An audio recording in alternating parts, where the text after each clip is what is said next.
দিকে যাইতেছো, তোমাদেরকে একটা হাদিস আমি শোনায়া যাই, তিরমিজি 2য় খণ্ডের হাদিস, শামায়েলে তিরমিজি।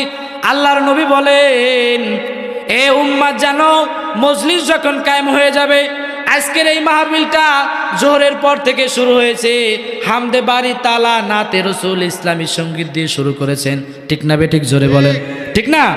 এরপরে কুরআনুল কারীমের তেলাওয়াত দিয়ে শুরু হয়েছে, কথা বলেন। এরপরে আলোচনা দিয়ে শুরু হয়েছে। আল্লাহ রাব্বুল আলামিন বলবেন, এ হুর গিলমান তোমরা কে কোথায় আসো? আজকের মাহফিলটা, আজকের আলোচনাটা শুরু করা যাক। কি দিয়া শুরু করা হবে? হুর গিলমানদের নাচ আর গান দিয়ে শুরু করবে। আল্লাহু আকবার। তুমি তো মনে করেছো যে দুনিয়ার রিমিক্স আর ডিজে এটাই বুঝি শেষ? না, তিরমিজি শরীফ কিতাব শামায়েলে তিরমিজি তুমি খুলে দেখো, আল্লাহর নবী বলতেছেন যে মজলিস কায়েম হওয়ার পরে হুর গিলমানদেরকে দিয়া জান্নাতে গান তোমাদেরকে শোনাইবে। সুবহানাল্লাহ পড়েন। হাদিসের মধ্যে আছে হুর গিলমানরা নাচতে থাকবে আর গাইতে থাকবে। এখন রিমিক্স যেটাকে যুবকরা বুঝবে ডিজে বলে, বাজনার দপদপ আওয়াজ, যে ডেক্সের আওয়াজ না হইলে তো ভালো শোনা যাবে না। আল্লাহ রাব্বুল আলামিন বলবেন, জান্নাতের যে গাছপালাগুলো আছে, এই গাছপালার একটা পাতা আর একটা পাতার সাথে যখন ঘষা খাবে 70,000 বাজনা তৈরি হবে। আল্লাহু আকবার। ওই সেটে কয়টা বাজনা দিতে পারবে বলেন? এই দুনিয়ার যে টেকনোলজির সেট, এটা কয়টা রিমিক্স দিতে পারবে? আল্লাহর নবী বলেন, একটা জান্নাতে গাছের পাতা একটা আর একটার সাথে ঘষা খাবে তো 70,000 বাজনা তৈরি হবে। আল্লাহু আকবার।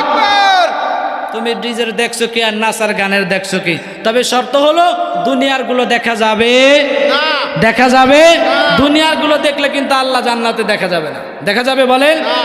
আল্লাহ রাব্বুল আলামিন বলবেন, এ গোলাম, দুনিয়ায় যারা গান বাজনা শোনো নাই, দেখো নাই, নাচ দেখো নাই, গান শোনো নাই, আজকে তোমরা আসো, আমি আল্লাহ তোমাদেরকে হুর আল গিলমান দিয়ে নাচ আর গান শোনাবো। ফেরেশতারা কি গান গাইবে হুর গিলমান গুলো একটু শুনবেন, শুনবেন। মানে জান্নাতের যে গানগুলো শুনবেন, হুর গিলমানরা তো গাইতে থাকবে অসাধারণ সুর, ওগুলো তো আমার তো সুরটু নাই, তবে যেই শব্দগুলো তারা বলতে থাকবে আর নাচতে থাকবে, ওই শব্দগুলো আমি আপনাদেরকে শোনাইতে পারবো। শুনবেন, শুনবেন। আল্লাহ সুবহানাহু ওয়া তাআলা কুরআনুল কারীমের 114টি সূরা, 114টি সূরা নাজিল করেছেন। প্রত্যেকটা সূরার আয়াত, সূরা নাজিল করার পিছনে একটা শানে নুজুল থাকে। আরবিতে শানে নুজুল বলা হয়, বাংলায় প্রেক্ষাপট বলা হয়, ইংরেজিতে ব্যাকগ্রাউন্ড বলা হয়। তো আল্লাহ রাব্বুল আলামিন এই সূরাতুর রহমান কেন নাজিল করেছেন চলেন আগে